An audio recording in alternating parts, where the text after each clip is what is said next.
আমরা এতক্ষণে অনেকগুলো পরিসংখ্যান দেখেছি এবং সবথেকে বড় সত্যি হলো যেখানে বিশ্বে প্রায় ১ লক্ষ জনগণের জন্য রয়েছে ১৩ জন করে মনোরোগ বিশেষজ্ঞ, সেই জায়গায় বাংলাদেশে ৫ লক্ষের জন্য রয়েছে মাত্র একজন মনোরোগ বিশেষজ্ঞ। এবং এই সমস্যাটা কিন্তু কেবল আমাদের চিকিৎসার সংকট নয়, এই সংকটটা হচ্ছে বাস্তবতার সংকট, দৃশ্যমানতার সংকট। ধরুন আপনি আগুনের ধোঁয়া দেখে আগুন নেভাতে চাচ্ছেন, কিন্তু আগুন ধরেছে কোথায় এটি আপনি শনাক্ত করতে পারছেন না। আমাদের মানসিক স্বাস্থ্যের অবস্থা কিন্তু এমনটাই। আমাদের মানসিক স্বাস্থ্য নিয়ে সর্বপ্রথম যে জরিপ হয় সেটা ২০০৩ সালে, পরবর্তীতে সর্বশেষ যে জরিপ হয় ১৬ বছর পর ২০১৯ সালে। এবং ঘুরছে সময়ের চাকা, বাস্তবতা পরিবর্তিত হচ্ছে, পাশাপাশি কিন্তু এই সংখ্যাও বেড়েই চলেছে। এবং এই অগণিত সংখ্যাকে যতদিন না অবধি আমরা গণনায় নিয়ে আসতে পারবো, ততদিন অবধি দেখা যাবে একটা অগণিত জনসংখ্যা আমাদের সমাজের আড়ালেই থেকে যাবে। এবং এরই পরিপ্রেক্ষিতে আমরা আজকে পলিসি গ্যাপ নিয়ে এর বাস্তবতা, এর সমস্যা এবং কিছু ফলাফলের সমেত আমরা কিছু পরিকল্পনা নিয়ে উপস্থিত হয়েছে আপনাদের সামনে। রাকসু ডাকসু চাকসু সবাইকে ছাড়িয়ে আজকের পত্রিকায় অলিখিত ইস্তেহার, মনের ইস্তেহার।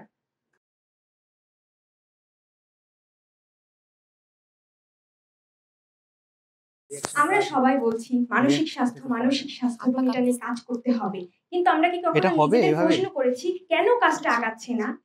কারণ আমাদের যথেষ্ট পরিকল্পনা নেই, আমাদের নেই কোনো রেজিস্টার্ড ক্লিনিক এবং রেজিস্টার্ড ডক্টর। আমরা কোনো হসপিটালে গেলে জানি না আদতে কতজন সেবা নিচ্ছে এবং কতজন ডক্টর আমাদেরকে সেবা দিচ্ছে। আমাদের রয়েছে সোশ্যাল স্টিগমা এবং সামাজিক মিথ। আমরা যখনই দেখি কেউ আর চোখে তাকাচ্ছে বা কেউ বলছে আমাদের সমস্যাটা জন্য আমাদের মেন্টাল হসপিটালে যেতে হবে, আমরা তখনই এক পা পিছিয়ে নিচ্ছি। দুঃখজনক ভাবে হলেও সত্যি, আমাদের গ্রামের চায়ের টেবিল থেকে শুরু করে নীতি নির্ধারণের টেবিলে কখনোই মানসিক স্বাস্থ্য নিয়ে কথা ওঠে না। যেই টপিক নিয়ে কখনো কথাই ওঠে না, সেই টপিক নিয়ে আমরা কখনো সামনে আগাতে পারবো না এবং এই খাতটা সবসময় আমাদের পিছিয়েই থাকবে। কিন্তু আমরা বিশ্বাস করি আমরা যদি নীতি নির্ধারকের টেবিলে মানসিক স্বাস্থ্য খাতটাকে উল্লেখ করতে পারি, তাহলে ২০৩০ সালের মধ্যে সুইসাইডাল কেস থেকে শুরু করে মাদকাসক্তির মতো সমস্যাগুলোকে ১/৩ কম করতে পারবো। এবং আমরা পলিসি প্রায়োরিটিসের মধ্যে রেখেছি আমাদের অবশ্যই এখানে আমাদের ৮টি প্রায়োরিটি রয়েছে, কিন্তু আমি যদি কোর ৩টি পয়েন্ট নিয়ে কথা বলি, তাহলে আমাদের সবথেকে বেশি জরুরি registered hospital and registered doctor এবং আমাদের হচ্ছে পলিসি খাতে পর্যাপ্ত বাজেটের দরকার। আমাদের অনেক সময় দেখা যায় যে আমাদের ডক্টর আছে, বাট তাদের পর্যাপ্ত কোনো ট্রেনিং হচ্ছে না, বা যদি ট্রেনিং ডক্টর থাকেও তাহলে তাদের বাজেট অ্যালোকেশন হচ্ছে না। বাজেট না পেলে অবভিয়াসলি আমাদের ডক্টরগুলো মোটিভেশন হারিয়ে ফেলবে এবং আমাদের সাইকোলজি ফিল্ডে কাজ করতে আগ্রহ বোধ করবে না। এবং আমরা বিশ্বাস করি আমরা যদি এই পলিসি গ্যাপ এবং হচ্ছে মেন্টাল হেলথ কাউন্সিলিং এবং রেজিস্টার এগুলোকে অন্তর্ভুক্ত করতে পারি, তাহলে গ্রামের চায়ের আড্ডা থেকে শুরু করে আমাদের নীতি নির্ধারকের টেবিল পর্যন্ত এবং স্বাস্থ্য খাতে সব জায়গায় আমরা মেন্টাল হেলথ প্রায়োরিটিস গুলোকে ছড়িয়ে দিতে পারবো।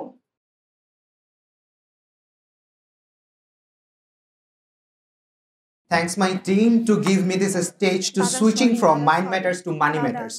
Hi everyone, I'm Jishan Reza Rahman. I will talk about the budget of our policy research. Our approximated grand total budget ১০ লক্ষ টাকা, যা আমরা ৬টি পর্যায়ে বা ফ্রেজে ব্যয়ের পরিকল্পনা করেছি, যার জন্য ৩ বছর সময়সীমা নির্ধারণ করা হয়েছে। আমাদের বাজেট পরিকল্পনায় সঠিক তথ্য সংগ্রহের জন্য আমাদের বাজেট পরিকল্পনা সবচেয়ে বেশি গুরুত্ব পেয়েছে মানসিক রোগীদের জন্য ন্যাশনাল মেন্টাল রেজিস্টার তৈরি করা এবং মানসিক স্বাস্থ্য সমীক্ষা এবং কমিউনিটি হেলথ ওয়ার্কার তৈরি করে বিনিয়োগ বাড়িয়ে আমাদের ডেটা ঘাটতি নিরসন এবং নিরসন নেতা ভূমিকা রাখার জন্য, যা দীর্ঘমেয়াদী ও একটা টেকসই সমাধান এনে দিবে। প্রত্যেকটি প্রকল্পে আনুমানিক অপ্রত্যাশিত ব্যয় নির্ধারণ করেছে, যা ৫ থেকে ১০% অতিরিক্ত বরাদ্দ। এর পরবর্তীতে আমরা স্টেক হোল্ডার অ্যানালাইসিস এদিকে যদি আমাদের দৃষ্টিগোচর করি, তাহলে স্টেক হোল্ডার ইতিবাচক ও আমরা স্টেক হোল্ডারদের ইতিবাচক দৃষ্টিগোচর হস্তক্ষেপ আশা করি।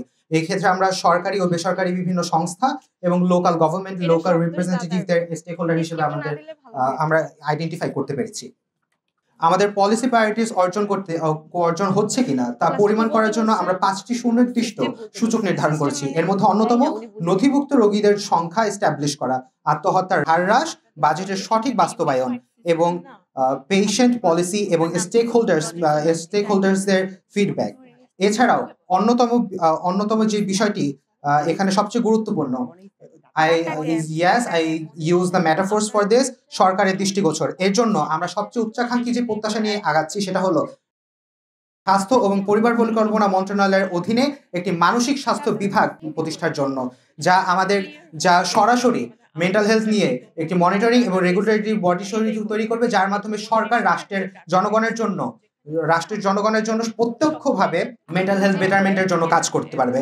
এবং সর্বপর্যায়ে এই নিয়ে আরো আগাতে যদি যাই, সময়ের সাথে সাথে ঘুরছে পৃথিবীর সাথে আমরাও ঘুরছি, পরিবর্তন হচ্ছে বিশ্ব। এর সাথে যদি আমরা আধুনিকায়ন করতে চাই আমাদের পলিসি এবং মেন্টাল হেলথের দিক নির্দেশনাগুলো, সেই ক্ষেত্রে আমরা আগাবো কৃত্রিম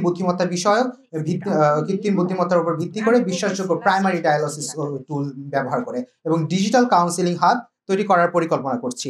আমরা আশাবাদী এই উদ্যোগের মাধ্যমে সংসদ থেকে তৃণমূল পর্যন্ত রাষ্ট্রীয় পর্যায়ে এবং আন্তর্জাতিক পর্যায়ে দেশের প্রত্যেকটি জনগণ থেকে শুরু করে বিশ্বের প্রত্যেকটি মানুষ যাদের মানসিক স্বাস্থ্য বেটারমেন্টের অধিকার আছে, তাদের জন্য আমরা কাজ করব বা কিছুটা হলেও একটা ইম্প্যাক্ট তৈরি করে রেখে যেতে পারবো। Thank you everyone, thank you for listening me.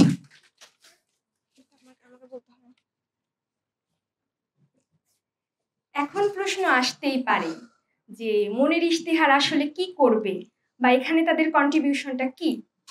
আমরা চাচ্ছি যে আমাদের যে ডাটা গ্যাপ আছে, আমরা জানি না যে আমাদের কতজন রেজিস্টার্ড ডক্টর আছে বা কতজন মানুষ আমাদের মানসিক স্বাস্থ্য সেবাটা নিচ্ছে। আমরা একটা ডাটাবেস তৈরি করতে চাই যেখানে সবগুলো লিপিবদ্ধ থাকবে, কতজন সেবা নিচ্ছে এবং কতজন সেবা দিচ্ছে। এবং আমরা মানসিক স্বাস্থ্য বিভাগের আন্ডারে আমাদের প্রজেক্টটাকে ইনক্লুড করতে চাই, যেখানে একটা রেগুলেটরি টিম থাকবে, ইভালুয়েশন প্রসেস থাকবে, কারা ফিল্ডে যাচ্ছে এবং কারা সার্ভে কালেক্ট করছে। সিকোয়েন্স বাই সিকোয়েন্স আমরা একটা চেইন অফ কমান্ডও ক্রিয়েট করতে চাই, যাতে আমরা জানতে পারি আমরা কাদের থেকে সেবা নিচ্ছি এবং কারা আমাদের সেবা দিচ্ছে।